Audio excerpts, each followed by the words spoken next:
आज 3 मई 2026 की 10 बड़ी और प्रमुख खबरें इस प्रकार हैं। 1. पश्चिम बंगाल और अन्य राज्यों के चुनाव परिणाम। कल 4 मई को पश्चिम बंगाल सहित अन्य राज्यों के विधानसभा चुनाव के नतीजे घोषित किए जाएंगे। एग्जिट पोल के बाद अब सबकी नज़रें कल सुबह शुरू होने वाली मतगणना पर टिकी हैं। 2. केदारनाथ धाम के कपाट खुले। आज सुबह शुभ मुहूर्त में हिमालय स्थित बाबा केदारनाथ के कपाट श्रद्धालुओं के लिए खोल दिए गए हैं। 4 धाम यात्रा अब पूरी तरह से रफ्तार पकड़ चुकी है। हजारों की संख्या में भक्त दर्शन के लिए उमड़ रहे हैं। 3. सोने और चांदी की कीमतों में गिरावट। हफ्ते के आखिरी कारोबारी दिनों के असर से आज सर्राफा बाजार में सोने की कीमतों में 450 रुपये की गिरावट दर्ज की गई है। चांदी भी 1200 रुपये प्रति किलो तक सस्ती हुई है, जिससे जेवर खरीदने वालों को राहत मिली है। 4. पाकिस्तान में फिर आतंकी हमला, 3 सैनिकों की मौत। खैबर पख्तूनख्वा प्रांत में सुरक्षा बलों पर हुए एक बड़े आतंकी हमले में 3 पाकिस्तानी सैनिकों की मौत हो गई है। टीटीपी ने इस हमले की जिम्मेदारी ली है। 5.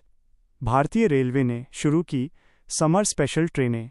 गर्मियों की छुट्टियों में बढ़ती भीड़ को देखते हुए रेलवे ने 150 से ज़्यादा नई समर स्पेशल ट्रेनें चलाने का निर्णय लिया है।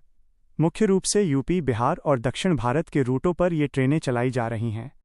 6. टेक जगत, गूगल का नया AI feature launch.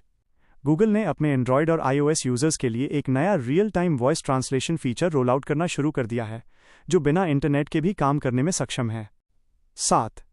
UP expressway पर सुरक्षा के लिए नई गाइडलाइंस। उत्तर प्रदेश सरकार ने पूर्वांचल और बुंदेलखंड एक्सप्रेसवे पर बढ़ते हादसों को देखते हुए नई गाइडलाइंस जारी की हैं। अब रात के समय भारी वाहनों के लिए स्पीड लिमिट को और कम कर दिया गया है। 8.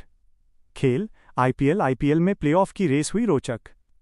IPL 2026 के अंतिम चरण में प्लेऑफ की जंग काफी रोमांचक हो गई है। कल के मैच में मिली जीत के साथ राजस्थान रॉयल्स ने अपनी स्थिति मजबूत कर ली है, जबकि मुंबई इंडियंस के लिए आगे का रास्ता मुश्किल हो गया है। 9. दिल्ली NCR में मौसम का मिजाज बदला। दिल्ली और आसपास के इलाकों में कल रात हुई हल्की बारिश और तेज हवाओं के कारण तापमान में गिरावट आई है। मौसम विभाग ने अगले 48 घंटों तक आसमान में बादल छाए रहने की संभावना जताई है। 10. स्वास्थ्य, नए वायरस X26 को लेकर चेतावनी। विश्व स्वास्थ्य संगठन WHO ने कुछ एशियाई देशों में फैल रहे एक नए स्ट्रेन को लेकर अलर्ट जारी किया है। भारत सरकार ने भी एयरपोर्ट्स पर थर्मल स्कैनिंग को फिर से सक्रिय करने के निर्देश दिए हैं।